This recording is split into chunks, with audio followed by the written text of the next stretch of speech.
Oh, sanggala. Pinagtagpo ko kayo dito para muling magkita. Oh, Pensoy. At higit sa lahat ay matulungan ang isa't isa. You're so loving to everyone. It may be different for all, pero nakikita ko yun. And ang dami, through all the things that we've gone through.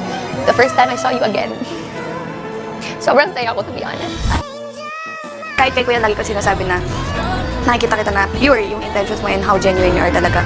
I think I found my ate na.